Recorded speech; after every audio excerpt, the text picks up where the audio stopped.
Hi friends, మీకు ముక్తినాథ యాత్ర గురించి చెప్తానని చెప్పాను కదా. మేము పోఖరా నుంచి ముక్తినాథ బయలుదేరామండి. అక్కడికి వెళ్ళేటప్పటికి ఒక కేబుల్ బ్రిడ్జి వచ్చింది. అది ఒక కొండ నుంచి వేరే కొండ మీదకి వేసారు. అక్కడ లోయ కూడా చాలా లోతుగా ఉందండి. అక్కడికి వెళ్తేనే మాకు కళ్ళు తిరిగినవి.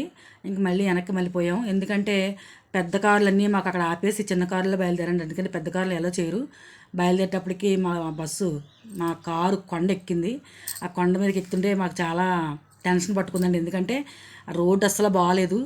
ఒక ప్రక్క కొండ, ఒక ప్రక్కన లోయ. మేము వెళ్ళే కొద్దీ కొండ ఎత్తుకి వెళ్ళే కొద్దీ లోయ లోతు పెరుగుతూ వచ్చిందండి. ఒక బ్రిడ్జి వస్తుంది. బ్రిడ్జి మీద వెళ్ళేటప్పటికి ఇంకా లోయ చాలా లోతుగా కనపడుతుందండి. ఈ బ్రిడ్జి తర్వాత మేము ప్రయాణం ఆగిపోయిందండి. ఎందుకంటే మాకు అక్కడ కొండ చర్యలు ఇరిగి పడిపోయినాయట. అది క్లియర్ అయ్యే వరకు కూడా మా ప్రయాణం ఆగింది. అది ఎందుకు ఆగింది, తర్వాత మేము ఎలా జర్నీ చేసామనేది మీకు నెక్స్ట్ వీడియోలో చెప్తానండి. అంత భయంలో కూడా రిస్క్ చేసి తీశారండి ఈ వీడియోని.